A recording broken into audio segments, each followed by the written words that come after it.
Speaking on the Environment Canterbury temporary commissioners and improved water management bill, and from the point of view that I speak particularly about the Kaikoura District Council and the Hurnui District Council, and on that basis we applaud greatly the actions of the Minister.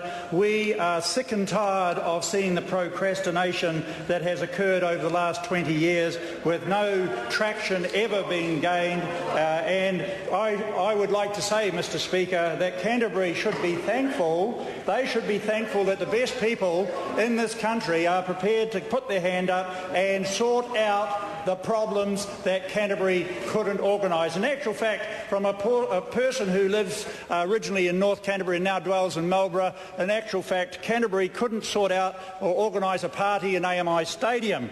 It has behaved like a dysfunctional family, and it is appalling the time wasting that has gone on when we consider all the evidence points towards a dysfunctional environment Canterbury, and that action needs to be taken. Mr. Speaker, when we talk about Environment Canterbury, we're talking about a massive amount of land from the Waitaki to the Tikahanga Strait up in Marlborough, and it affects an enormous amount of water. It has got an ability to contribute to the economy in a way that one can't even imagine. It has been likened, as we saw on TV tonight, like having a World Cup in New Zealand, a Rugby World Cup in New Zealand every year. New Zealand cannot afford to miss out on the opportunity.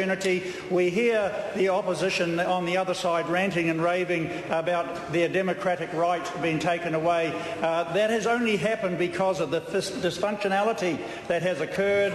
You've only got to look up at the blog sites to see the conduct of some of those councillors on ECAM and the way they leaked like a sieve, and their collective responsibility did not happen.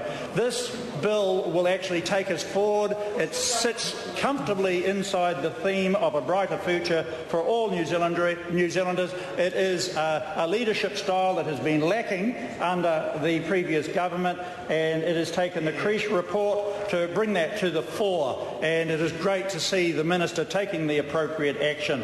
The bill itself certainly puts in some structures. It puts one of the structures that is put in place is that this correction that is long overdue has to be implemented speedily so that elections can take place by 2013. That is not an easy task to address, but when you think of the candidates that have been put forward, like Dame Margaret Baisley, I think we are going for the very, very top of ability, and that should be wonderful. Just to conclude what I want to say in this first reading to this bill, the Hurnui District has for a long time had its LTCCP, and in that they had a vision for how they were going to manage the water in their region. That was completely stymied by the present system, and it's good to see in the explanatory note there on page 4 ensures that appropriate regard is given to the most recently expressed aspirations of the local community as reflected in the visions and the principles of the Canterbury Waste Management Strategy.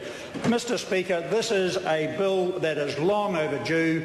We can appreciate why Labor never achieved anything, because they never had the passion and the will, and it's become very clear to get anything over the line, especially when we're looking at water around the Canterbury water management strategy. It takes 90% of the effort to get that last 10%. So I'm delighted that we have this bill. This bill is long overdue. There's so much we could say about it, but it is important that we get it into law,